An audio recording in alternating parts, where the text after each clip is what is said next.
Thank you very much. All right, ladies and gentlemen. Appreciate it. I figured you guys are here to learn something and make some money, but I appreciate the cheers and beers. I had a few glasses of wine before this, so if you have any questions whatsoever, that's where I'm at my best. Like, I'm not going to give you a speech here today. I've learned a lot, and I'll go over a little bit of details on that. But I'm best when it's Q&A format. I see Chad there. Who else? I see some people in the house here, right? So thank you guys for coming. It's a big honor to me.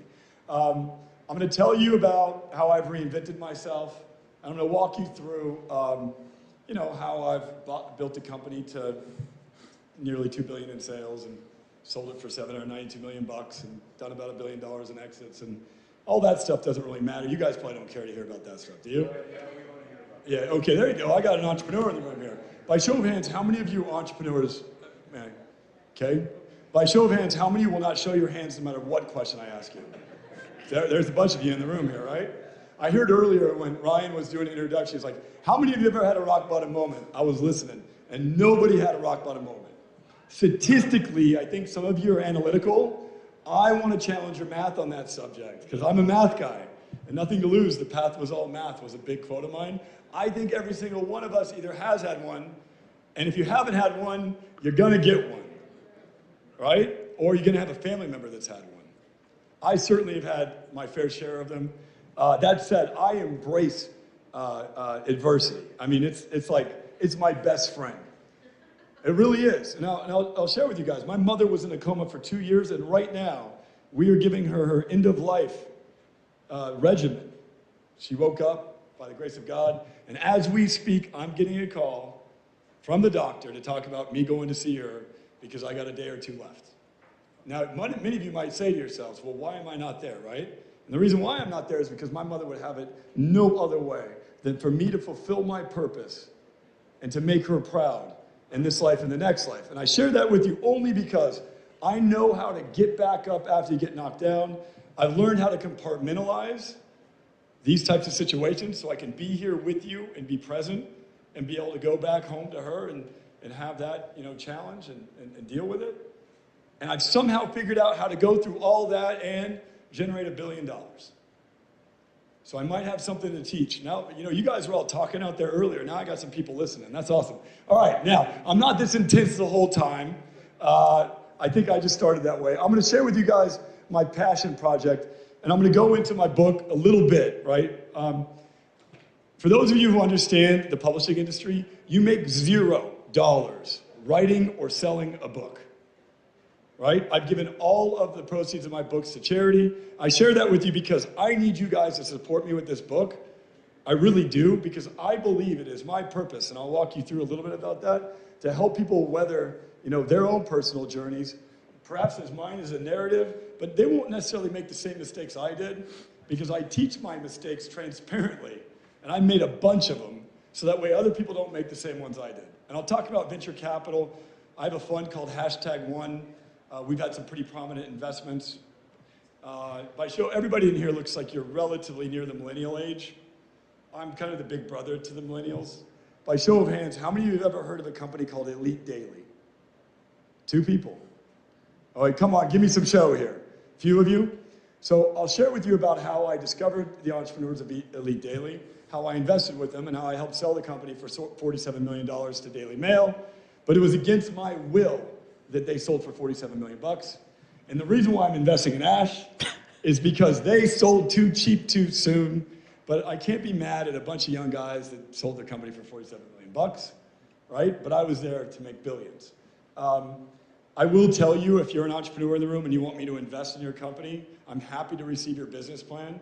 I'm not a good investor in a number of things, and I've learned not to invest in certain categories, like fashion, as you guys can tell. Yeah, I've lost a few. I generally make money, but I don't have the venture capital mindset that most people would think. I'm not looking for a 5X or a 10X. I'm looking for my money to get a great return, certainly around what I get in my real estate portfolio or some of my other diversification strategies like muni bonds and so forth. I'm looking for that type of return, but I'm most importantly looking for an education that I can take back into the portfolio, and then it can benefit the accretively benefit the companies within it. And I'll talk to you a little bit about some of my investments. There's a couple that are going to make the news pretty soon here. One, today, I signed the paperwork for a Series A that I was an early on investor in, where our Series A is $30 million at $105 million valuation, right? Any of you guys seeking to raise money at all? Okay, only 2 people. So I won't talk about that at all in the room. I will talk to you guys a little bit. Ash, we're going to do a little bit of Q&A, Yeah, right after this, yep. I'm just going to run through real quick, like 6 or 7 principles in the book. And then Ash is going to do all the questions, and hopefully we're going to do a Q&A, right? Yeah. By the way, I invested in him, and I choose my investments wisely. So real quick here. My first book, Nothing to Lose, Everything to Gain. Did any of you read it by chance? Have you know of it? It's how I went there. Thank you, 2 people. It's how I went from gang member to multimillionaire. Now, a lot of people, they see that and they go, well, you were a gang member? And the answer was, yeah, I was a gang member. I lost my father at 13 years old. I'm the youngest of 6. My older sister is still involved in that lifestyle. She actually has made it onto the New York Times, she's made it onto the most wanted list. I made it onto the New York Times list. She made it onto the most wanted list a number of times, and she's still at it, my older sister. Her father's half Latin. The neighborhood that we were forced to move to after my dad disappeared at 13 was a gang neighborhood. And what do they do with the scrawny little white kid looking for a male role model? They get that kid to do the work that they didn't want to go to jail for. And that was what I, was forced into at a young age. Now, I share that story proudly. And in fact, I had a conversation with someone here today, I don't know if he's in the room, yep, there you are, my man, about how often people don't share their rock bottom moments. And it is my belief that it is those things that you've done, whether they were happened to you, Great Recession, check, right? Breakup, check. I'm a single father. I have a son with special needs. He has autism, check, right? Mother in a coma, check. Those are the things that have made me a great business person because I've learned from them, I've accepted them, and I've grown from them. And that's why I share transparently the moments that I've been through at rock bottom have had me, well, they've hit me. I've been knocked down, but I've somehow figured out a way to get back up quickly, and I've somehow figured out a way to get better and grow from them, and to actually turn them into a powerful meaning as opposed to a disempowering meaning. And I see all too often entrepreneurs, give you guys a reference, like my company Visalis, I sold it in 2012. We had about 100,000 entrepreneurs that sold our products in 15 countries. And I would see entrepreneurs go through a divorce, lose a loved one, get cancer, whatever it is, and destroy their family's business. Right? And you can't do that, right? Like my belief system is my family's business has to run no matter what, especially because I have a son with special needs. Like he needs an education regardless of what happens with my mother tonight, tomorrow, the next day, or otherwise. I didn't want to go really deep and emotional. I wanted to be more analytical with you because I have kind of 2 states. I'm a Cancer. Half of me is analytical and the other half of me is emotional. So I wanted to talk to you guys where you're at because I see a lot of smart minds in the room here. I'm going to share with you some philosophies, and I'll share with you some of the data points that I've utilized to build some of the tech companies I've been involved in and some of the other things.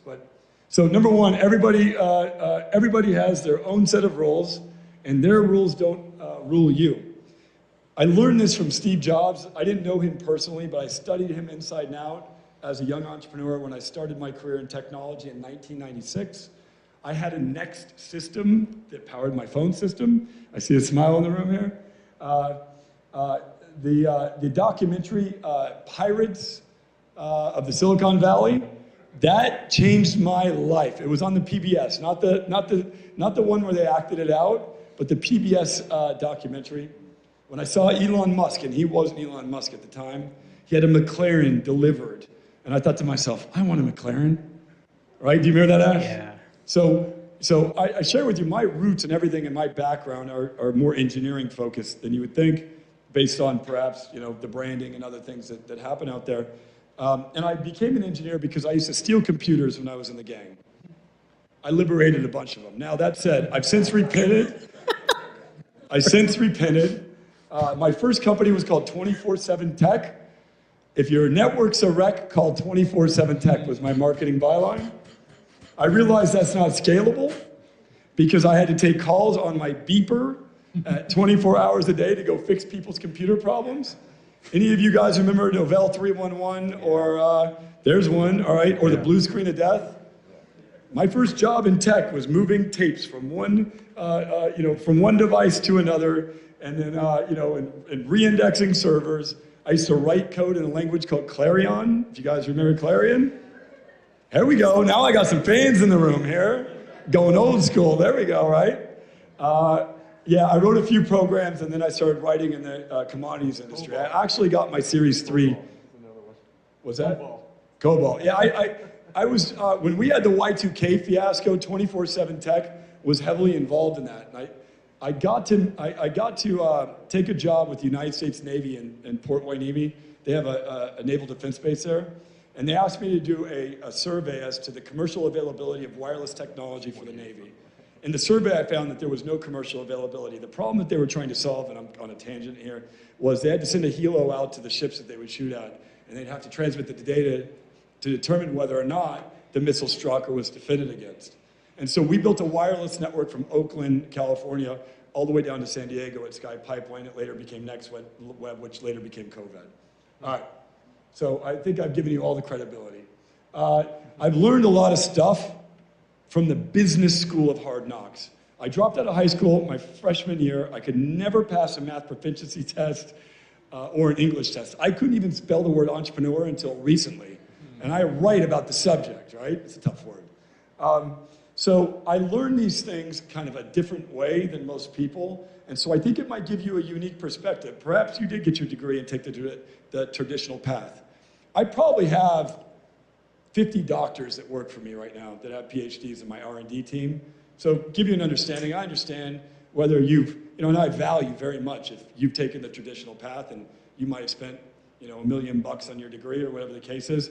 I ended up finding that I had a proficiency for computer sciences, and I leveraged affirmative action because I was a foster kid and I was awarded the court to get into a 4-year university, and then I started my first company within it. So I hope that just gives you some context about some data points.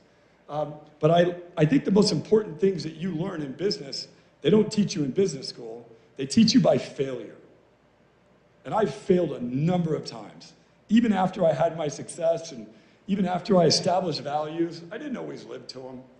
That's the beautiful thing about values. It's like you put them out there and then you're accountable to them, but you're not always living them. And I'll tell you a case in point, right? The United States government was founded on this thing called a Constitution, right? And the Constitution was pretty much about equality. The people who wrote that Constitution, were they all about equality? No, probably not, right? They didn't believe women should vote. Slavery was okay back then. But guess what? Certain individuals saw those values and started steering us in that direction. And now we're more about equality, and I really believe in that subject. I share that with you because I wrote Rock Bottom to Rockstar as a declaration of my values, and I want to live to those values because I've learned the hard way. I've made some rockstar mistakes I'll share with you later when Ash interviews me. The other thing is that I want to share with you, just a lesson found on page 41, is I always get asked this question: what would the old Ryan Blair tell the young Ryan Blair?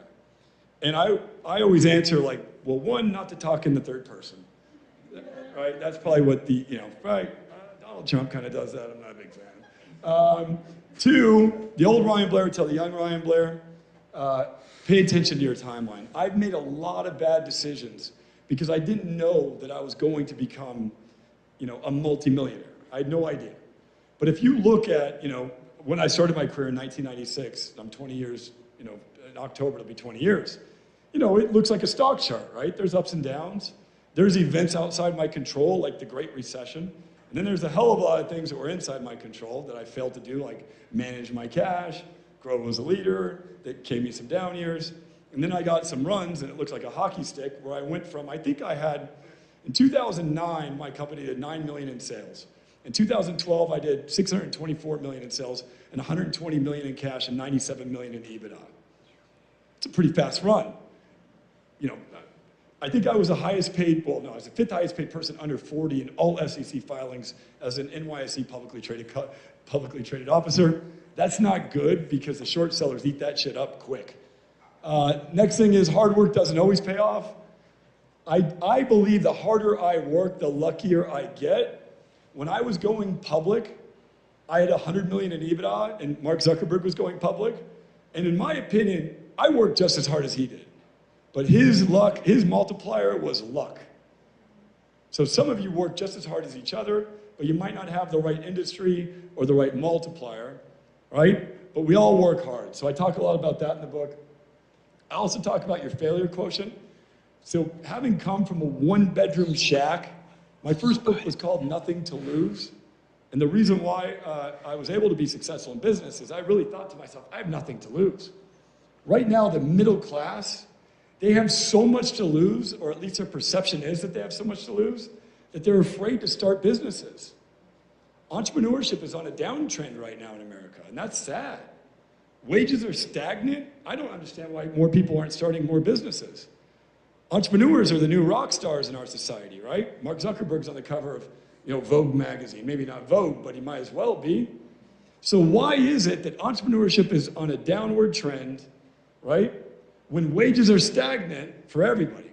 To me, my belief is it's one of education. I think we're not teaching this subject correctly, and that's my reason why I wrote the book, and that's my reason why I'm passionate about teaching it any opportunity I get. If I can teach to you and your team, if I can teach here, the reason why I invested in Youngery is I'm a teacher, right? And if they would pay me $10 million a year to teach, I wouldn't start businesses. I'd just teach them, right? Well, I'd have to make more than that. The secret of my success, I've made two main philosophies. And in fact, I was going to title this book Everything to Lose, because I had nothing to lose. It did well and took off around the world, 12 countries bestseller. I was going to title the next book Everything to Lose, because of the decisions that I have to make now that I run a big global company and have a lot to lose. It just turns out that my target audience was like 100 people. So Everything to Lose didn't make it, but I do share with people the different decisions that you have to make when you do have everything to lose. And I do that to identify with you. You might have a mortgage. You might have to put your kids through school. You might be really fearing how you make that jump. How do you reinvent yourself as an entrepreneur and do it full time? And that's a tough decision for each and every single one of us that we have to make. So, I share that with you because I have philosophies around that subject. I've deeply thought about them. I also have a formula to determine certainty in a decision. Now, I'll give you a simple case in point, and then I'm almost done. I bought a writer's cabin up in northern Arizona. And I used to just buy anything and everything that I wanted at all times because I didn't care, because I don't really care about money. Money, to me, money follows, it doesn't lead. So all the money that I get, it happens because I do something else. And in my world, in consumer products, that's because I've created some extreme value, and the money just starts rolling in. And it's a magical thing when it just, you hit a tipping point. I remember when I hit 65 million a month in sales, and I'd hit refresh on my mobile app, and every second I'd make like $1,000, right? As an entrepreneur, how many of you guys want that moment to happen to your business, right? Okay, for those of you who don't, we won't be talking afterward. Another thing I talk about in my book is finding your superpower. I'm going to give you an analogy on this subject. Not analogy, the inspiration for it, I should say. My son Reagan has autism, and he came home being bullied one day. And when I was a kid, if somebody bullied me, I fought.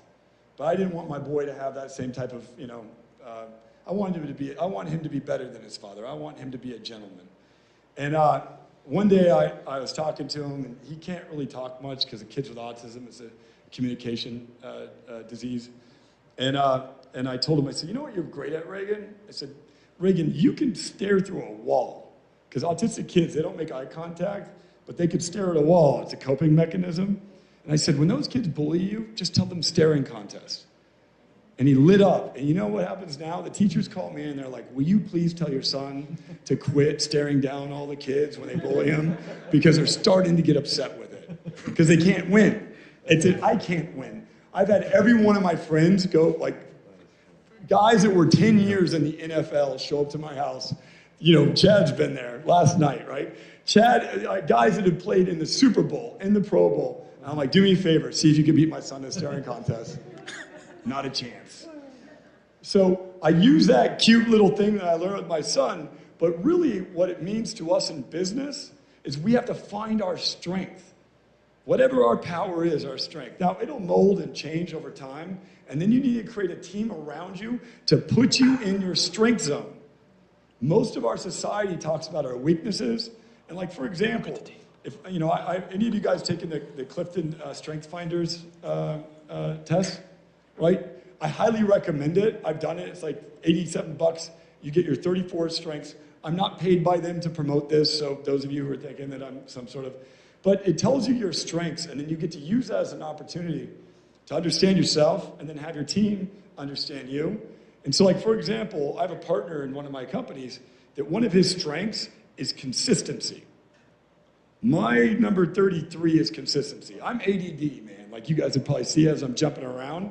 I don't value consistency. I'll never be good at it. He used to tell me, Ryan, you need to be more consistent. Ryan, let me help you be more consistent. That's not going to get me to show up to a meeting, right, on time.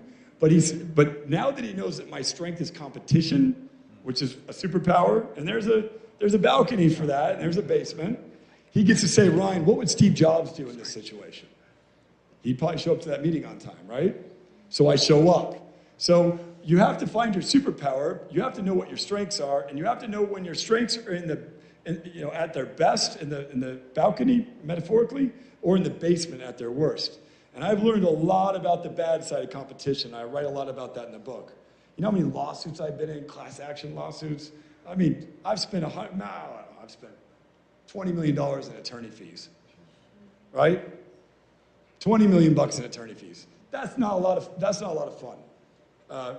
And by the way, afterward, if you have any questions specific to your business that you think I can answer, because I know in a public forum, it's not easy to be like, hey, what would you do if you were me in this subject? Write them down, get them to me. I'm an open book, and I'm here to teach. And every single one of you, I'll tell you whatever I know and give whatever value I possibly can for free. I just need you to support me in my book. Very last item is, I've learned survival skills in business. Right now, the competition is after you, your customers, more so than ever. Jeff Bezos said, your margin is my opportunity. So you know what that means, right? He's gonna try to figure out your margin in your product, and he's gonna go after it 100%, all that he's got. Look at what Uber's doing, and Apple and Tesla with self-driving cars. There will be 2 million jobs missing in the next 5 to 10 years minimum. And I'm involved in a lot of, like for example, Heal, an on-demand doctor service that I've invested in. We launched at Qualcomm and we launched at Google. You know, they are going to change the way the medical system and the private practice system works. So I try to invest in companies that actually, you know, destroy jobs but create new types of jobs that are more informational and more efficient. But you have to have survival skills in an environment where people are targeting you and your customers day in and day out. You have to develop those skills because it's not going to be easy, and the competition is getting smarter and smarter as they accumulate more data on all of us. And you're at war. I've been at war, and I have rules for being at war. The bigger you get, the bigger target you are. So, like, all my competition used to laugh at me when I came up with this thing called the Body by Vi 90-Day Challenge. It'll never work. Other people have had challenges before, but I use social media to get people to share their challenges. In fact, I can tell you proudly that I was the first company that made our entire marketing front end the use of challenge marketing and challenge as a concept. The Ice Bucket Challenge was inspired by us, and in fact, we told them what we know about the subject. The 22 push-up challenge that's now gone phenomenal. I own the domain name challenge.com, right? Oh yeah. So you're at war 9 days a week, and people are gonna copy you, they're gonna try to reverse engineer you, right? And so you gotta develop some skills on that subject. I'm almost done. The last thing I've learned is you gotta take the stairs. There's no shortcut to success. Don't try to take the elevator, take the stairs. And then the very last item of it is a lot of people want to be famous today, and I'm going to close on this. A lot of people are trying to be entrepreneurs because they want to be famous. That's it. If that's your driver, that's okay, I understand that. But, you know, 15 minutes of fame doesn't pay 10 minutes worth of bills these days. So you got to ask yourself, what do you really want to build? What lasting value do you really want to create? What is your legacy with this? And to me, it's simple. I named my son Ryan Reagan Blair for a reason, because my name is Ryan Jerry Blair, and I hated my middle name because that was my dad's name and he abandoned the family. So much so that when I was working out, I would do sets of Jerry, 5-letter word times 2.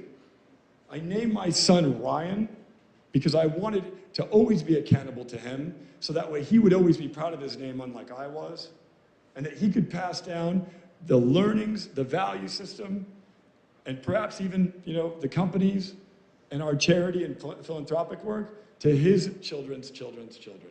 And that's my purpose. So I thank you for this short little speech that I've been able to give you here today.